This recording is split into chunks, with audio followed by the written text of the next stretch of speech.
Good morning. Happy to see your faces here today. And for those, this is going live.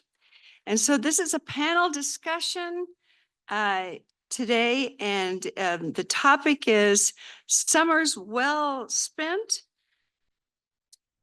Reminiscing on Alma, Blair, and the Internship Program at Nauvoo, and Kirtland by Barb Walden, Christine Blythe, Christopher Blythe, Katherine Pollock, and Magen Edvalson. I would like to introduce briefly our speakers, and we'll start with Barb Walden, who earned a BA in history from Graceland University and an MA in museum studies from the Cooperstown Graduate Program. Following graduate school, Barbara served as the site director of Kirtland Temple from 2002 to 2009. Today, she is the executive director of the Community Christ Historic Sites Foundation, faculty member of the Community Christ Seminary, and one of 3 church historians for Community of Christ.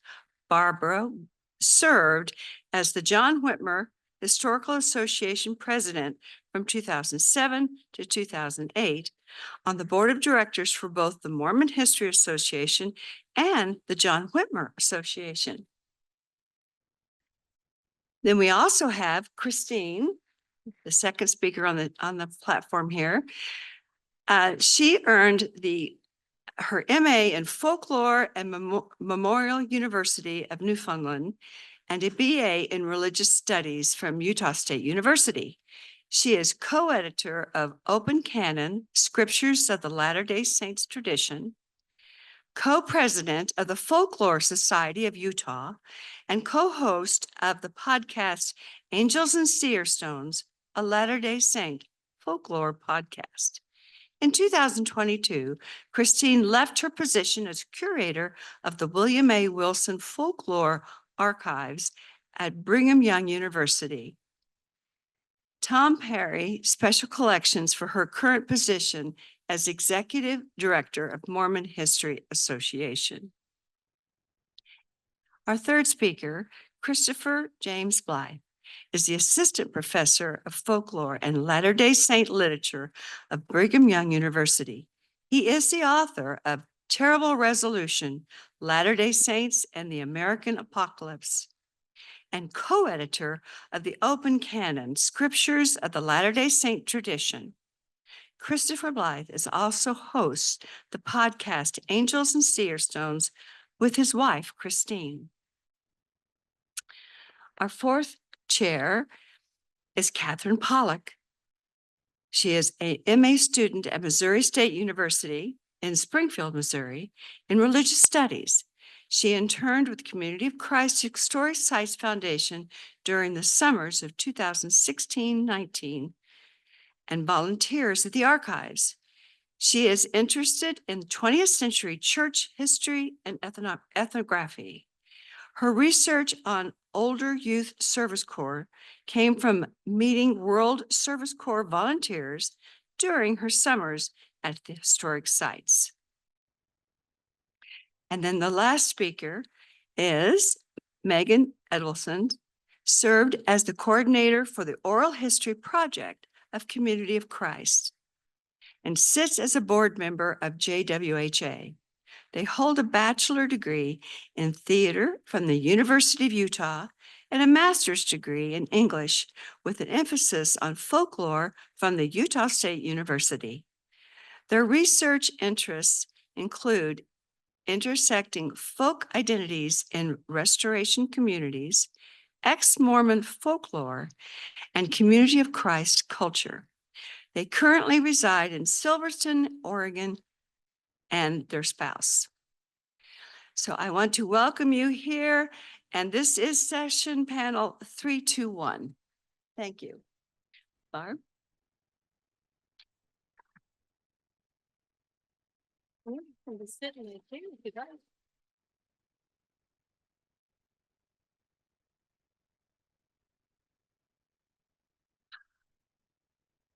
Good morning, friends. Now that you're here, let me explain a little bit about what you're in for.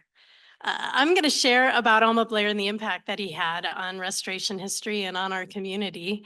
And then I'll talk a little bit about my experience as an intern in the Alma Blair program in the 1990s. And then we'll go down the line where each person will have an opportunity to talk about their own individual experience. And following that, as Mags will be the last one to share, that's not true. Christine's going to be the last one to share. Mags is the first one to share. After that, we have a number of panel questions that we'll go over, and then we'll hand it over to you in the audience to ask any questions, or for some of you who may have been interns, we'd love to hear your experience as well. I'm going to begin also with asking you all a question. How many of you knew Alma Blair? That's fantastic, the majority of you. And how many of you served as a summer intern at the historic sites? Fantastic. Fantastic. We're in good company. Alma was a legend throughout the Community of Christ and Restoration history community. He educated and impacted the lives of generations of Graceland University students while serving as a history professor on the Lamoni campus for nearly 4 decades. Rather than taking time off between the semesters, Alma traveled to Nauvoo each summer for over 20 years to train young adult interns at the Joseph Smith Historic Site. His passion for historical detail, whether it was reconstructing the red brick store, restoring the mansion house, or holding late night discussions with students in the class, he worked to inspire future historians, curators, and lifelong church history enthusiasts. Many of us wouldn't even be here if it wasn't for the impact that Alma had on us.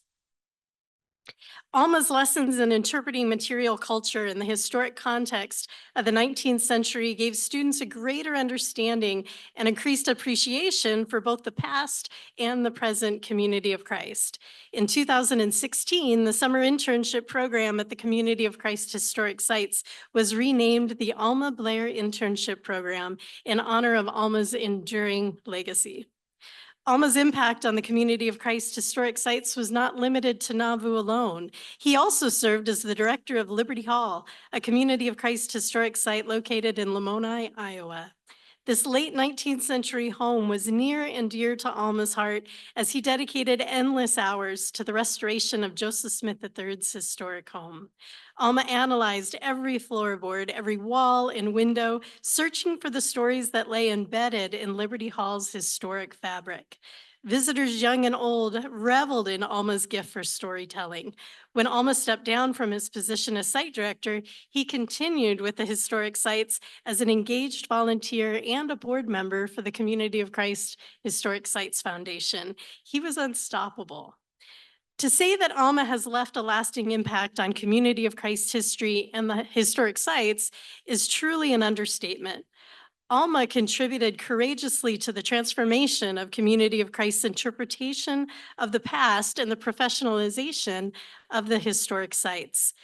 Through his influence as a history professor in the classroom, as well as a professor at the historic sites, students and visitors no longer heard a faith-promoting perspective of the past. Alma was literally the voice of church history as he narrated the film Nauvoo, Perception of a Past. It was a movie written and produced by the RLDS Church History Commission, and it was released in 1972 and then again in 1980. Alma was passionate about historical accuracy, and he set a high bar for his students. Meeting his expectations for historical detail induced anxiety amongst generations of summer interns and Graceland students long after they departed the classroom. Alma didn't shy away from the shadows and the blemishes of church history. Rather, he faced them head on and encouraged his students to learn from the mistakes of the past rather than ignore them. He felt that by acknowledging these flaws, we can create a better world and a better faith community for today and the future. Alma was a founding member of the John Whitmer Historical Association and served in a variety of leadership roles with the Mormon History Association, as well as the John Whitmer Historical Association. That's a little bit about his impact on a larger level, as he was certainly influential in the church history community. It was the summer of 1996, and I was on my way to serving as an intern at the Joseph Smith Historic Site. And this was my first taste of freedom away from the watchful eye of my older siblings and my parents. It was that Mark Twain life that was calling me to Nauvoo. I had no interest in church history whatsoever. I just wanted to be an independent 18-year-old. And it was that summer that I met Alma Blair. He was the Graceland University professor that was there to teach us about Jacksonian America and about life in the 19th century in Illinois. He would consume my summer days and evenings with his class lectures, his field trips, his reading assignments, and what would later become, to this day, the hardest exam I have ever taken was that end of the summer final exam. He made the old buildings and the artifacts come alive with his stories about the people and events that took place on the historic property in Nauvoo. And soon I found myself consuming history with a passion that I had never known.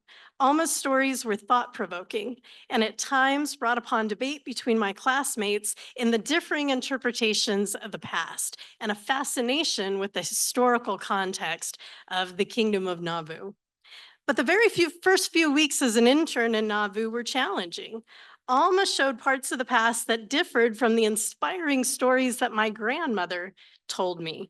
And it was that the conflict of the traditional story that I grew up with the evidence that Alma was showing me that was proving otherwise, the documentation, the primary sources that was proving my grandmother a liar. And I did not care for that whatsoever.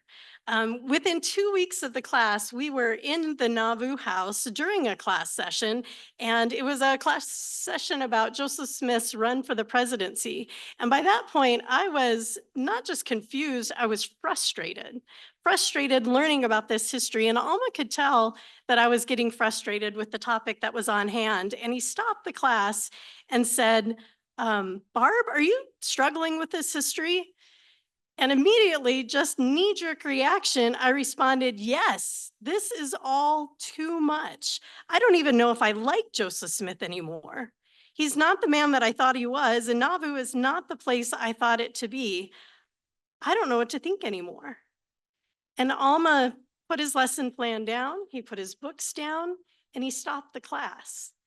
And he said, well, he took a deep breath, and he began to sing the hymn, "We Limit Not the Truth of God," which I've asked questions before in class, but this was the first time that I've had a professor sing to me in response.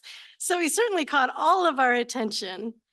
And he ended with the scripture, "Then you will know the truth, and the truth will set you free." And he said, you may struggle today, but you will learn about the people that surrounded Joseph in this place. Look to the community, see the dissenters, hear their stories and see their strength. As you begin to see the human side of those you once thought were perfect, you will also see the beauty of others who built this community and laid the groundwork for which we stand today. Alma then departed from his class material, and he spent the remaining of the evening sharing and discussion with the students about the challenges of church history and its impact on our faith. So with that pastoral spirit, he took the time to help us wrap our heads around a complicated and at times disappointing past. And although I didn't have all the answers at the end of that class session, I knew I needed to trust in Alma's guidance and be open to all that I was learning in the weeks ahead. And I still trust in Alma's wisdom, even 27 years later, when I'm blown away with the new historical evidence that changes my understanding of the past. So my summer with Alma reflects the experience that generations of summer interns had with him on the banks of the Mississippi River. He encouraged us to engage children on the tour, not ignore them. He gave us confidence to speak in public, and when questioned, he provided us with unlimited source material to back up our understanding of the past. Alma ingrained in us a respect for the art of historical interpretation, as you now have the responsibility to share the story of a people who are no longer here to share their stories themselves. We needed to be honest, yet compassionate with the listener. We needed to be confident, but also humble enough, knowing that a new source can disprove our understanding in an instant. Alma was passionate about historical accuracy, and he set a high bar for his students. Meeting his expectations for historical detail induced anxiety, as I said, among generations of summer interns and Graceland students long after they departed his Nauvoo and Lamoni. I remember serving as the site director years after I had been an intern. And in 2003, when MHA came to Kirtland and we were hosting tours through a station form of interpretation, I was in the upper court feeling as confident as ever. And then Alma walked in the room, and immediately I felt like that insecure 18-year-old in Nauvoo all over again. When Alma passed away last spring, it was comforting to see that all of the site directors at that time, the Community of Christ site directors in Kirtland, Nauvoo, Lamoni, and even the head of Community of Christ sites were all students of Alma Blair and had served as interns under him in Nauvoo. And that is my experience as an intern. We'll go on to Mags. Just make sure you touch it so you can keep the questions. My name is Magen Edvalson, and I was an intern at Kirtland only once for one summer. I did not get the double summer at Nauvoo and Kirtland like so many people do. I was there in 2017, and it was right after I graduated with my master's degree from Utah State University, and I was kind of wondering what to do with my life. I was in a big transitionary period. I had a personal event that kind of shook my faith and led me into this transition of away from the faith of my youth, which I adore and still to do to this day. And Kirtland helped that transition along in ways that I did not expect. At the time I had one foot in each pool, in the LDS pool and with Community of Christ. And I had no idea or intention of converting from one fully to the other. But that's what happened in part because of my time at Kirtland and the amazing conversations I had with people, both LDS and Community of Christ, the relationships that I built, the things that I learned. I wouldn't trade it for the world. And it is still very hard. As you can probably tell, I don't know if we might all break down here. We might need a hug out at the end of this, but yeah, that's a little bit about my time. I guess I'm gonna pause it there. Hi, my name is Katherine Pollock. I was probably an intern for the longest of anyone on this panel. Did the internship program 4 times from I went to Kirtland in 2016 and 2019, and I was in Nauvoo 2017, 2018.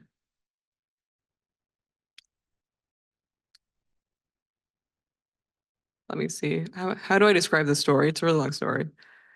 I went because I felt like I needed to go out and do something because my life was kind of stagnant.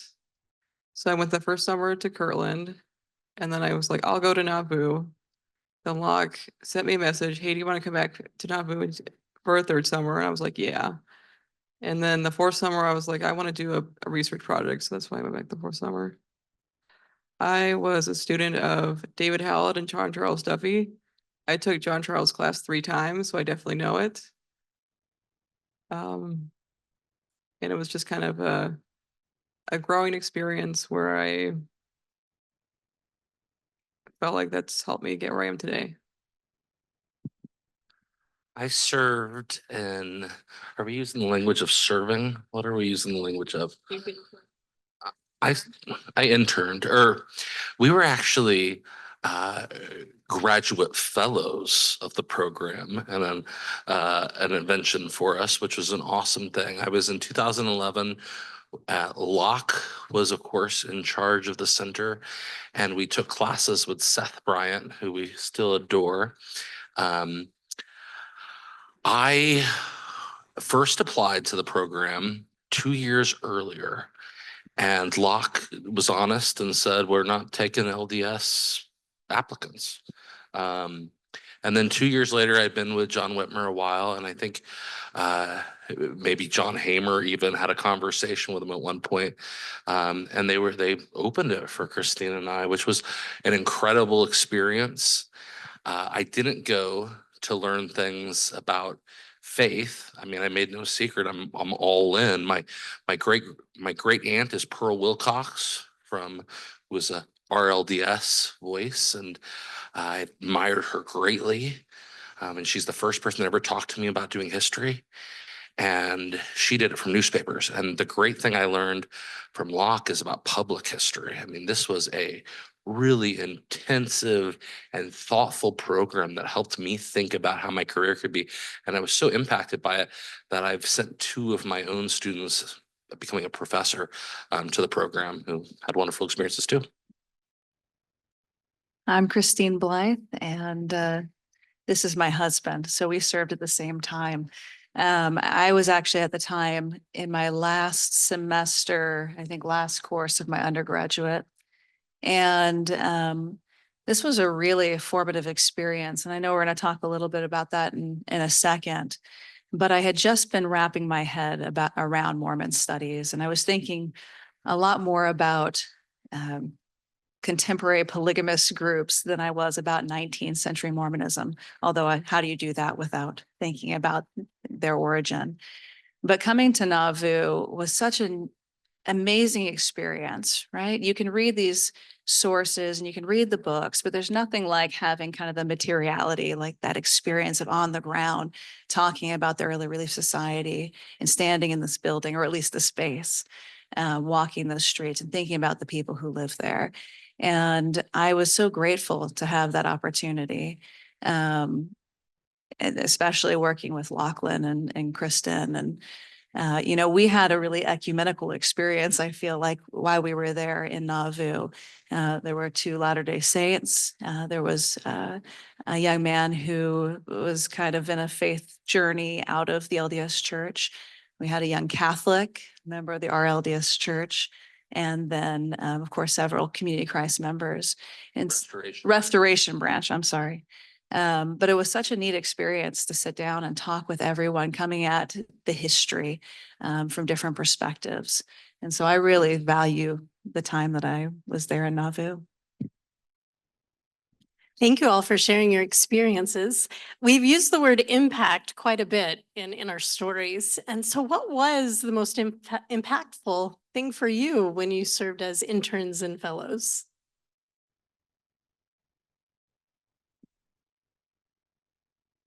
I think the most impactful, I mean, I changed faiths. It kind of blew what I understood about the restoration out of the water and recreated it, or restored it to something that it was still very familiar, but all the same very different. My view of what the restoration is has become more inclusive. I remember growing up and being aware of these different traditions and thinking, oh, well, these polygamists are clearly wrong and bad because they took the worst part of whatever and they're running with it. And these people over here don't want to follow rules. And so they're rebels and apostates. And so I had all of these negative attitudes about everything, all the people I knew who were quote unquote fringe. I consider them fringe of the LDS faith that I grew up with. But in talking to people and hearing their same anxieties, especially when they came out as LDS, and they kind of recognized me because I guess I put on the spirit voice. If you're LDS, you know what I mean, the spirit voice. I won't put it on. It'll take some time to do that. But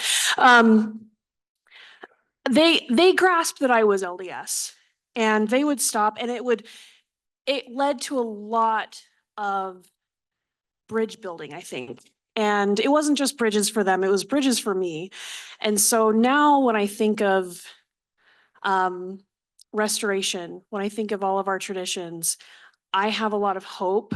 And I look at JWHA and I have a lot of hope. And as I've grown and gotten involved with things because of Kirtland, because of my time there, I just want to be more and more involved in building bridges and healing the restoration the pains of our past to build Zion and to figure out what that really means to all of us and how we can all be included in that identity.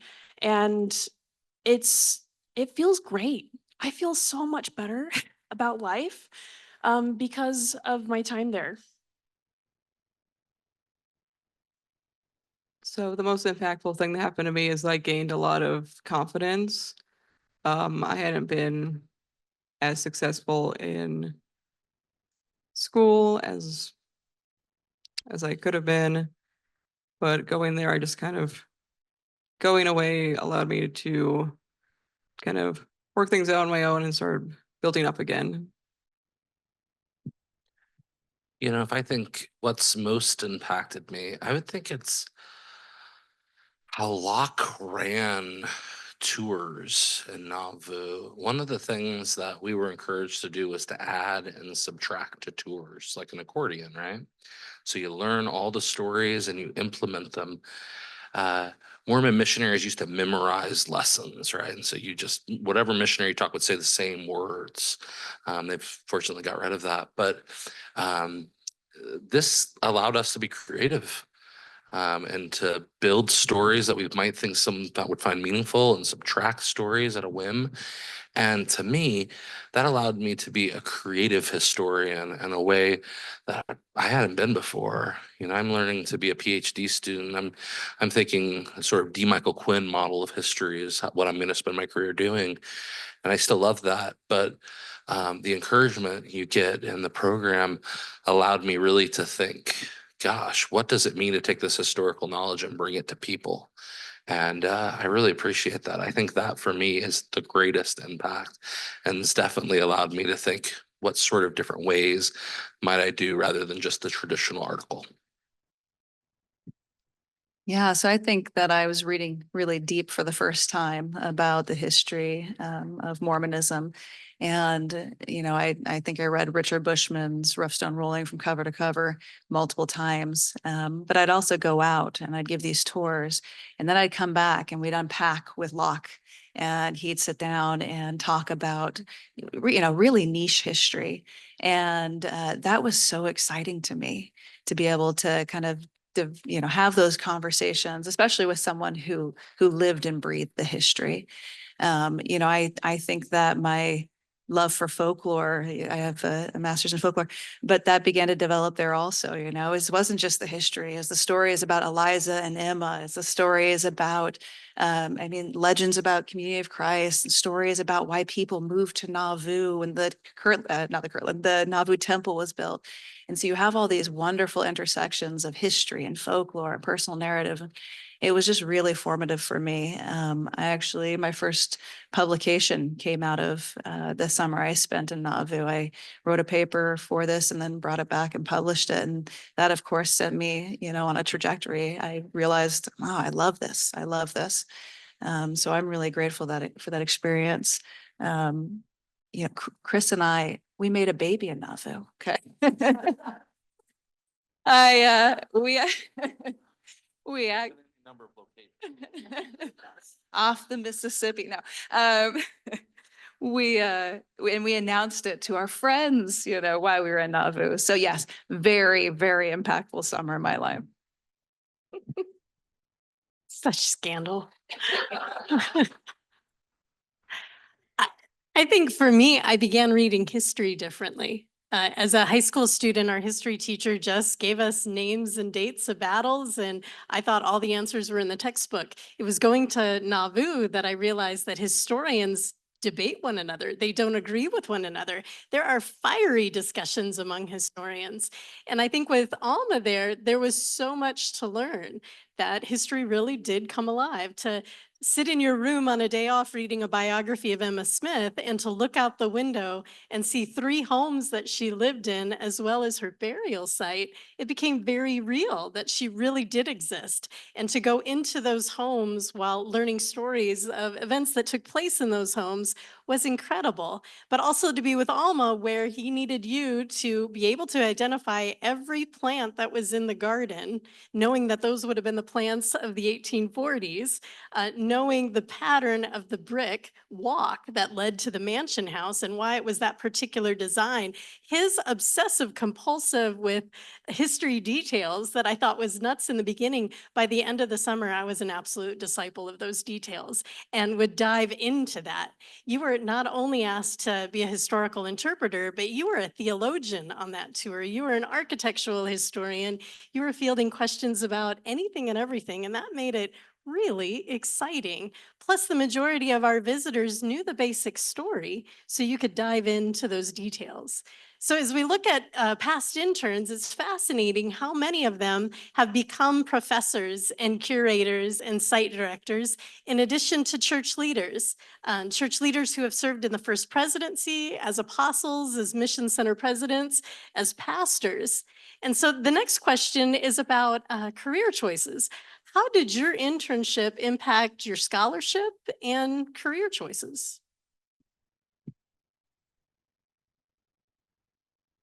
So from the time that I learned how to read, there were two topics I liked to pursue: Mormon history and UFO and Bigfoot. And that's, I mean, if I was, I was born to be a folklorist, but I didn't know that I wanted to be a folklorist until I was applying for grad school. And I applied for comparative studies at University of Utah. And then I found this folklore thing at Utah State. I'm like, what is that? So I looked at it, I was like, oh my gosh, this is it. So after doing that, I mean, this is something that I wanted to do. I knew I wanted to be in history somehow, but I also didn't like history classes because it's all the dates and everybody, like, we don't teach history very well all the time. So it's a bummer, but I loved reading history on my own. And I grew up in Germany around castles. My dad was in the army, and I just wanted to know more. What are these places? We keep moving around and taking these tours of different places. So I didn't grow up going on the typical LDS family road trip. I would beg my parents every summer to take us to Nauvoo and Kirtland because I wanted to see them, because I was accustomed to doing that when we lived in different places. And so when I finally got to go to these places, it was the first time was when I was an intern. I took the road trip through Nauvoo to Kirtland, and all during while I was deconstructing, what I understood about history and the restoration. And I didn't, I mean, I had just finished. I didn't know quite what would happen, because I had this master's degree that everybody said, oh, well, you're just going to end up working in HR or something. But I knew after that, I was determined this has to be what I do, because I can't. No, you could pay me a lot of money to do something else and I would not have the same passion, because being in these places, walking where people walked, breathing, I mean, we won't get into how air works, but breathing the air that they breathed, my ancestors, the ancestors of my friends, my community, I can't think of anything else to do with my life. So I feel very fortunate and lucky with what I get to do in coming to conferences and meeting people and finding opportunities to do little things or to do, jobs when they come around. And this is, I don't make much, and I don't have to make much, because it is so fulfilling. I am so grateful to have this opportunity to be here. And I am so grateful that I had the opportunity to be in Kirtland. So how's this impacted my scholarship or my career journey? So I was there long enough to get to know some of the teachers that were there. So John Charles Duffy really impacted my career journey. I mean, I actually did the paper today because of John Charles Duffy. I was his research assistant for one summer, and he wanted to look up all the international, this is before they digitalized all the international articles in the Herald. And then I started finding things about older youth service corps. So that's how I got started on this project. Was it started in Nauvoo. So I started picking those out. So he sort of just like planted the seeds of future research. And then he's sort of, I just kept in touch with him, and he's been kind of a mentor to me too.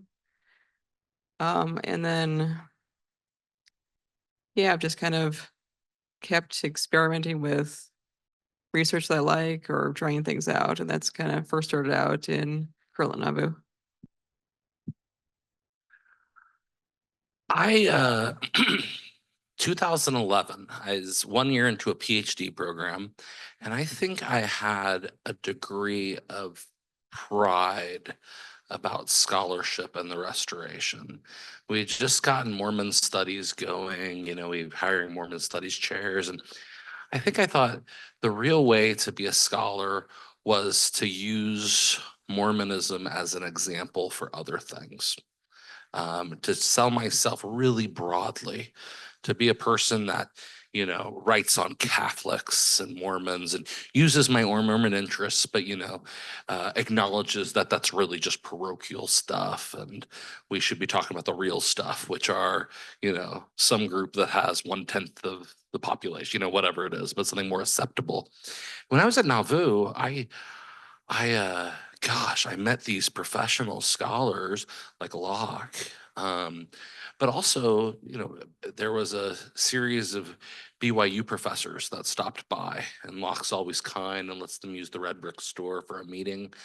And it was the first time I watched these guys talk to each other. They were religion professors, and they definitely, is Casey still in the room? He walked in.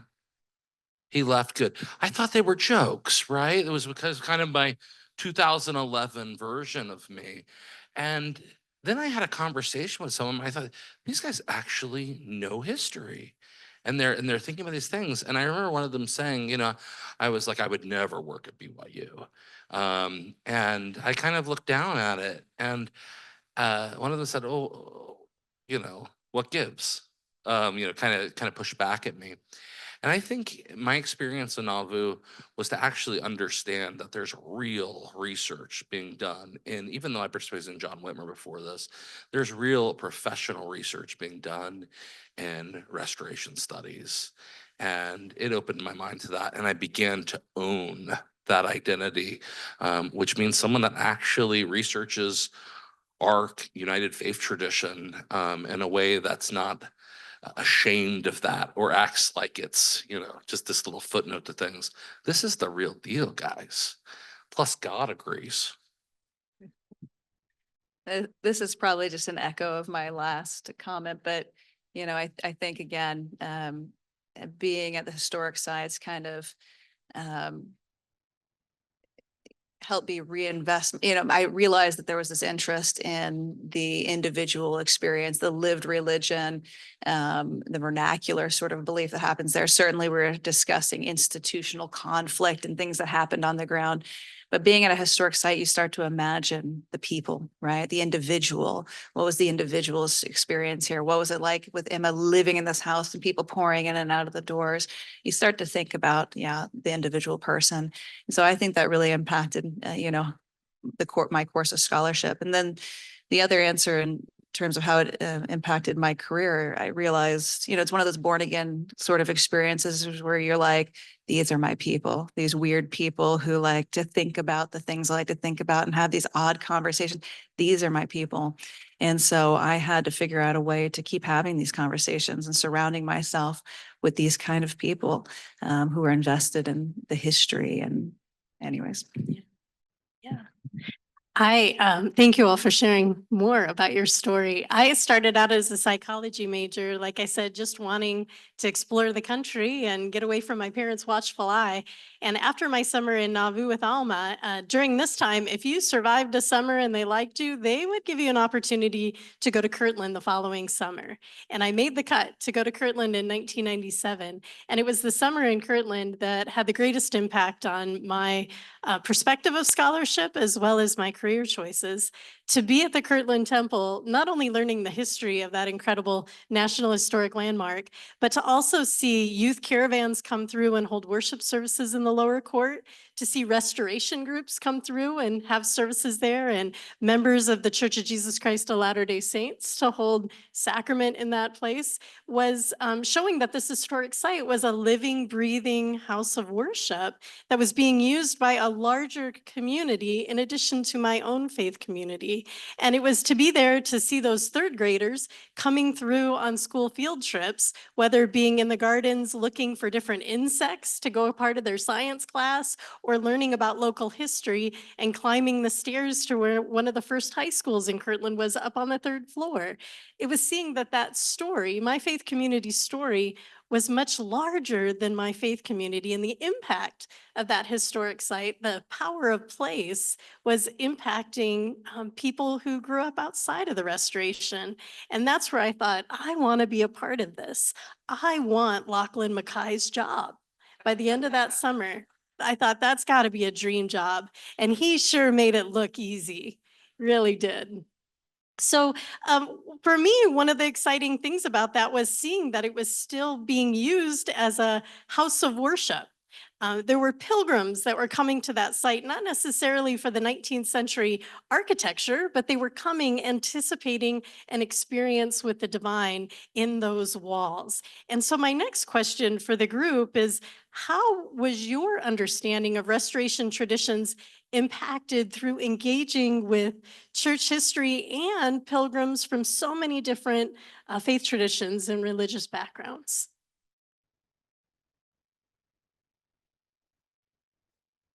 So I mentioned when people would hear, I promise I really tried not to use a spirit voice, because I served a mission.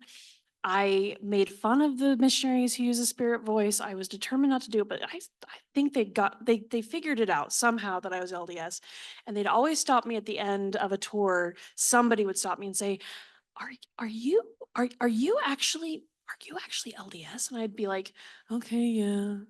And we'd have these great conversations. And they would just ask these questions, and I loved answering, what they, giving them answers they didn't expect. Like, for example, it was pointed out to me, Tom Kimball pointed it out one day, that after a rainstorm, the dirt, the top layer of dirt in the flower beds would usually reveal something from the past: pennies, buttons, broken pottery, or whatever. And he said, where do you think those come from? And he asked all the interns this, and I was like, and we were like, well, pioneers. He said, no, this comes from reunions. And so he told us the history of reunions on the temple grounds. And I thought that was amazing, because here I was with the context of, oh, they're holding the temple hostage. That's all they do is just have it, and we have to go visit and pay for it. And that's all they've been doing for the past 150 years, which is ridiculous when you think about it, because of course you have this sacred place. What else would you do with it aside from use it to commune with God, right? To commune with your community and to worship together. And so and I knew what reunion was because I'd been to one. And it just dawned on me, oh my goodness, these are the vestiges. These are the material artifacts of people worshiping for decades. And I loved sharing that with especially LDS visitors when they would ask me more questions afterwards. What is all this? Is this broken pottery from when they broke it all down to make the stucco? And I'm like, no, that's not true. That didn't actually happen that way. But yes, this is all rubbish and garbage that comes from the reunion time, when they had reunions here, and they'd ask about that. What is reunion? It's like, well, we gather, and we during the summer for a week, and we worship together and sing and praise and have fun and joke and all of that. And it's fantastic. And I loved learning more about that tradition because it's very different. I mean, when you're LDS, you have like girls camp or scout camp or sometimes stake campouts or something like that. But reunion feels really special, and having that unique, specifically our LDS Community of Christ connection with it was like an aha moment. And it was really cool to share how people have been making pilgrimages here in different ways with other pilgrims today. So it was exciting. So, parallel pilgrimage. I think I was the most, so, so I, so there's 2 points of kind of like there's kind of being the guide, and there, we kind of had some, when I did, we had some like different guides of different faiths doing it. And then there's the person coming to the site. And when I asked the guides of different faiths how their identity affected them, they just said, people were surprised that we were there, because, why aren't these all just Community of Christ guides or something? The most impactful statement that an LDS guide said to me, I said, how does your LDS identity affect you doing tours here? And he just said, it's not about me, it's about the temple. So, and a lot of times sometimes he would go in and cry when he would tell the Moses, Elias, and Elijah story with Jesus on the pulpits. But he would kind of also stay within where Community of Christ wanted to interpret at the same time. And that was really impactful to see. I don't know. I think it just shows, being on that site shows how much we just don't know about each other, honestly. Yeah, I think I'll answer 2 ways. One, I think Latter-day Saints have imagined there's no longer any form of conflict with Community of Christ. I think this is a very broad belief, particularly in the town of Nauvoo, for missionaries and stuff that come and visit, and they love Locke so much. But they don't understand that, no, there really are sometimes passive conflict. Sometimes it's, that's what division looks like from proximate communities. It doesn't look like no conflict. It doesn't look like no disagreement.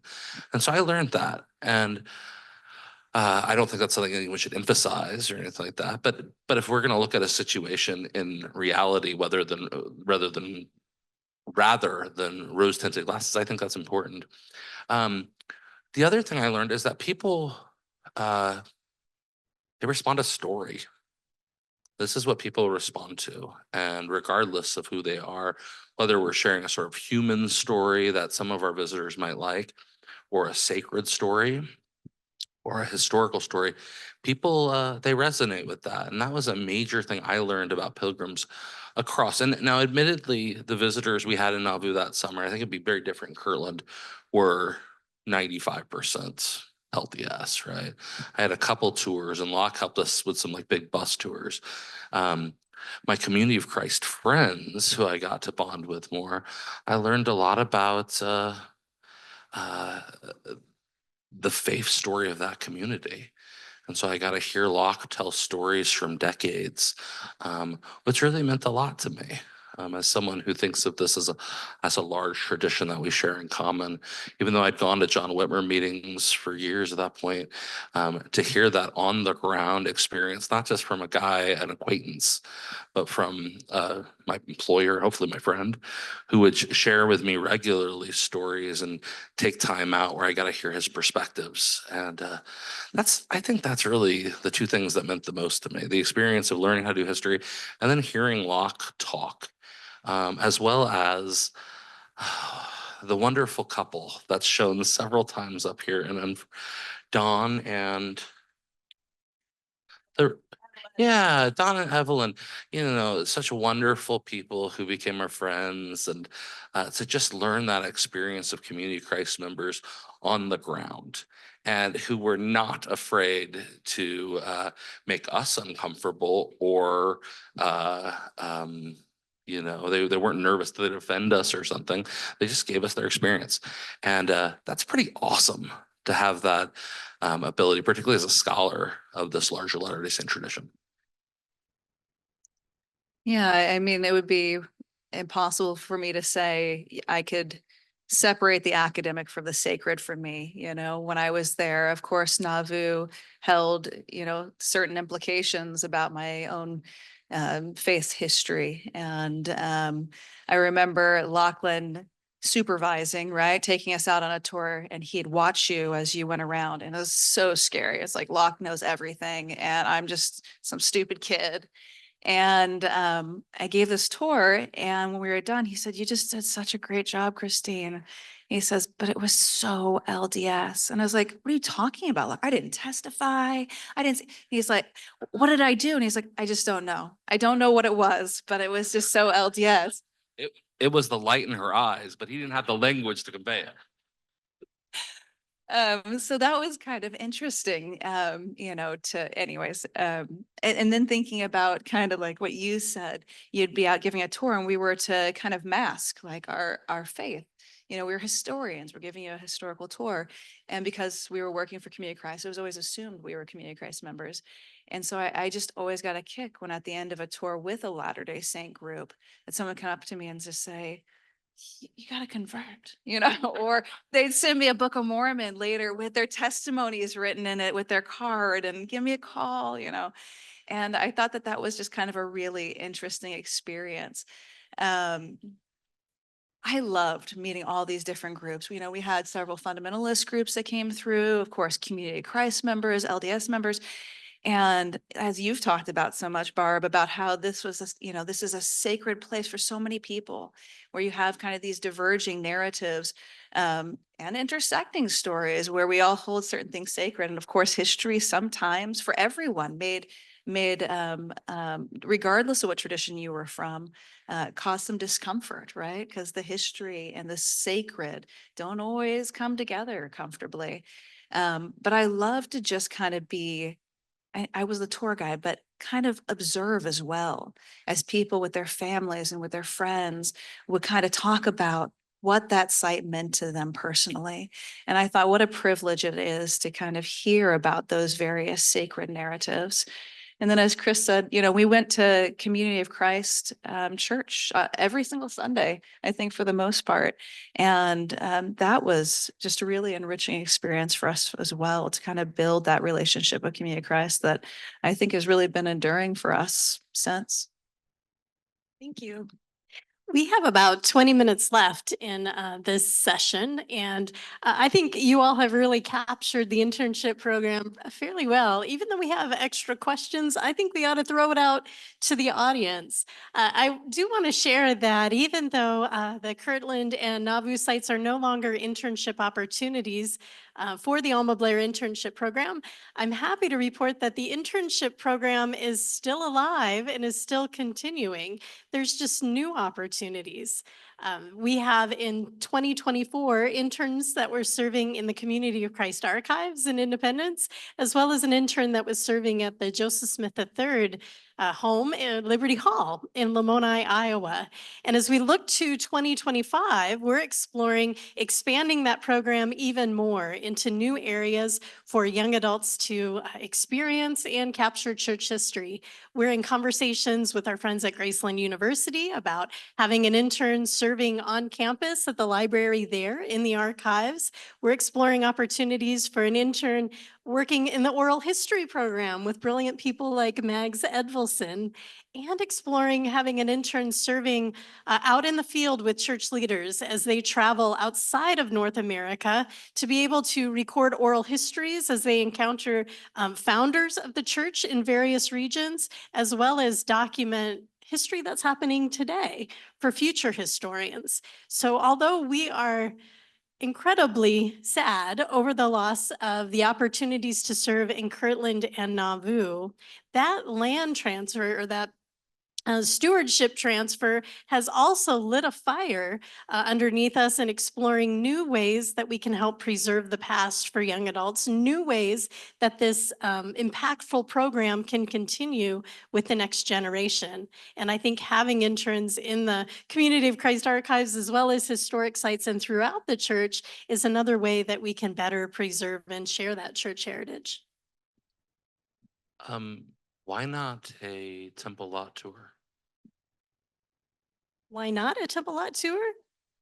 I think that's a fine idea. There's no reason not to. I think a tour of the auditorium in itself, we're coming up on the centennial anniversary. It's time to take a look at that story.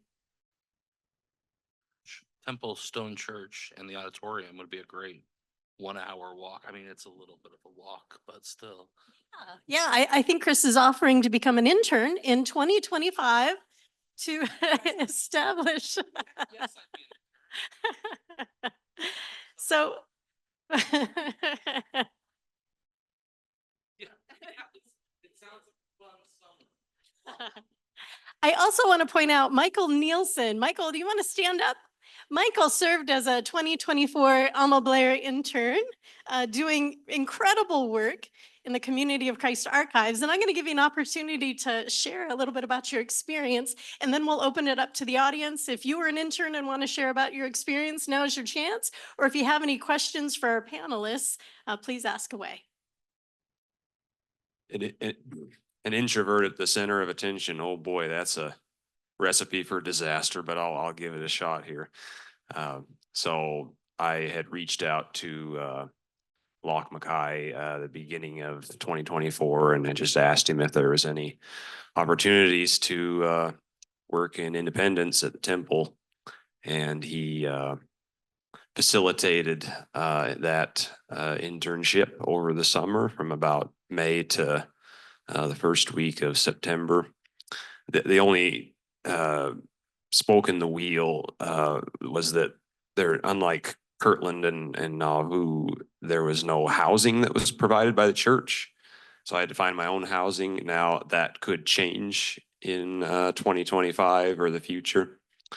But thankfully I was able to do that, and the work in the temple, there was no, at least for my experience over the summer, I didn't do any temple tours. Now that definitely will probably be an aspect of the internship in the future, but I just didn't do any of that this summer. I was mostly working behind the scenes in the library and archive with librarian and archivist Rachel Killebrew. And we did everything from grunt work, including lots of sweat and dirt on your hands, and to flipping through papers that belong to members of the First Presidency and Council of the 12 in the 20th century, kind of sifting through those papers to determine what was worth saving and what maybe was worth discarding. So it was a really great opportunity, and I wouldn't trade it for anything in the world. One of the things that Michael and Liz did was install an exhibit just outside the Temple Museum. And you'll have a chance to see that exhibit if you pass through Independence. It'll be up through World Conference next June. So questions, comments? Don't go easy on these panelists. Yes, Gary. So I don't necessarily have a question, but more of a comment. Each of you talked about the impact that this program had on you. Well, it also impacted me. As a young museum professional in 2001, I visited Kirtland and was able to go on the Kirtland tour. And, you know, I was just fresh off with my newly minted BA in history, thought I knew everything. And here was this, you know, I want to say kid now, I was their same age essentially, leading me on this tour of this place that I've held sacred for so long. And they knew so much more than I did.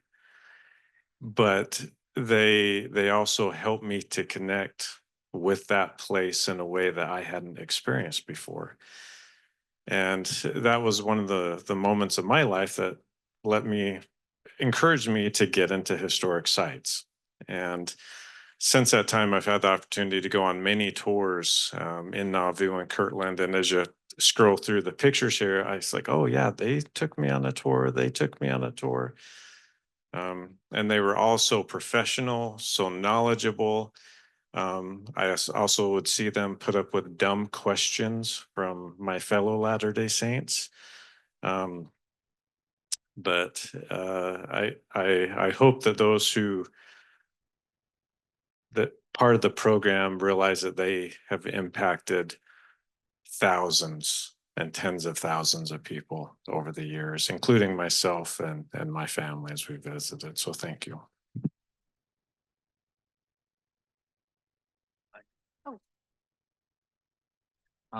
Thanks so much for the roundtable.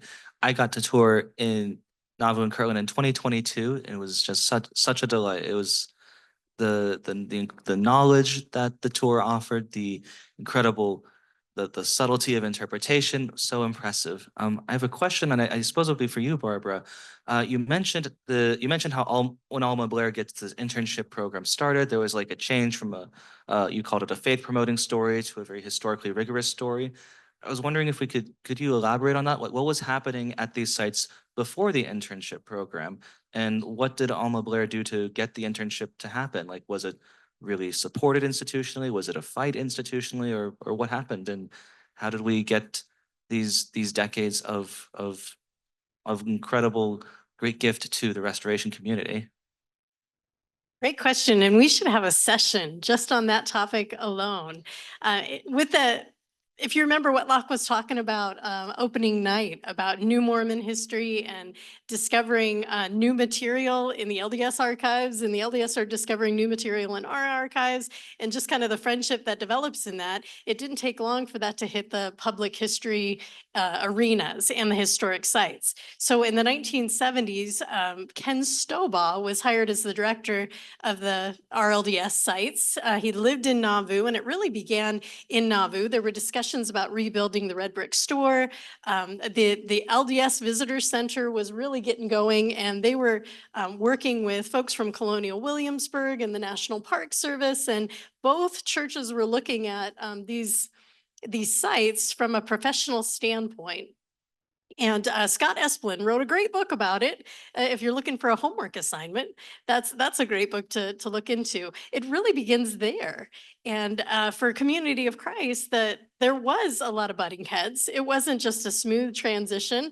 I think for years, for decades, these sites were battlegrounds. They were theological battlegrounds. And Bob Mesley, who was an intern one year, said it felt like the goal in Nauvoo was by the end of the tour, you were to ruin a Mormon's vacation. That they had highlighted scriptures to show theological contradictions, and here's the evidence that disproves that. And it was ugly.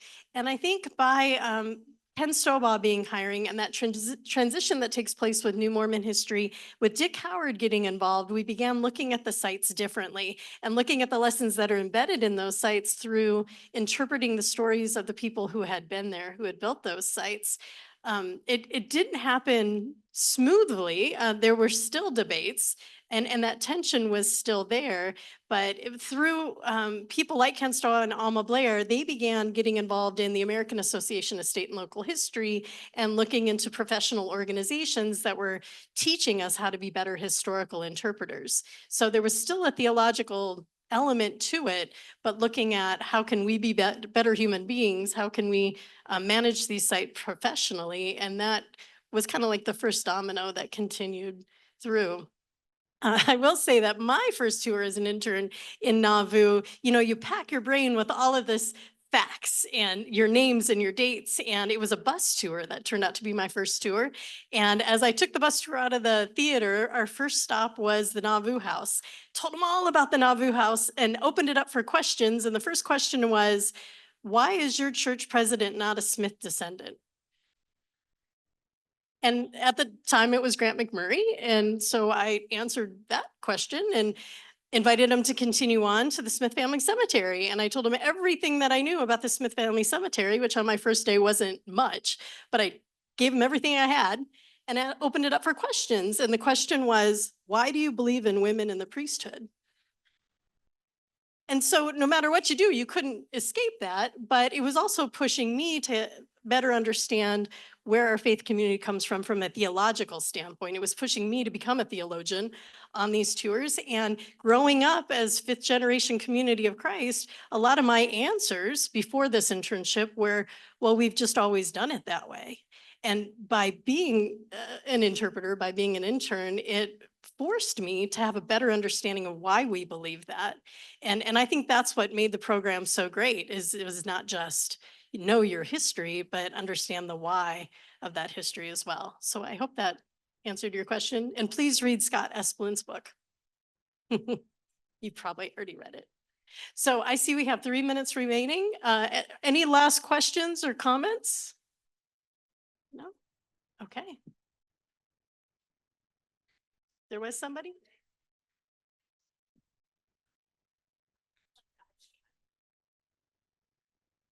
I just wanted to add to that, the idea that we changed from a faith promoting message to historical, and that was better or worse or whatever. Historical interpretation is slanted, right? In some direction. It can sound more objective to listeners. And I think that's certainly what the goal has been. But in hearing interviews with Alma Blair, in talking to Locke, I've heard it expressed several times that, you know, though we have put the effort in to be as grounded in fact as possible with our tours, we still are telling a story that is coming from our perspective. And that is very important to keep in mind. And it's especially, it's given a lot of people anxiety with the sale, that now that narrative is going to change so drastically. And there's a real fear, and I think that it's justified. I have seen, though, that those narratives that are shared at LDS historic sites, I mean, I remember going to the Lion House, the Beehive House, and every time I went, it was something different. It was like, wait, but why aren't you telling this story? I came here to hear this story about the horsehair on the sofa in the hallway, or the candles, the lights up in the window to show that all the kids are down by the door or whatever. You know, those stories do change. The way we tell those stories change. And although I share that anxiety that the tours are different, I also I feel like we have to put a lot of faith and trust in each other as historians on both sides, because we all have worked very hard to grow and to change the way that we approach history. And I appreciate the effort that is going into the future interpretation of these sites.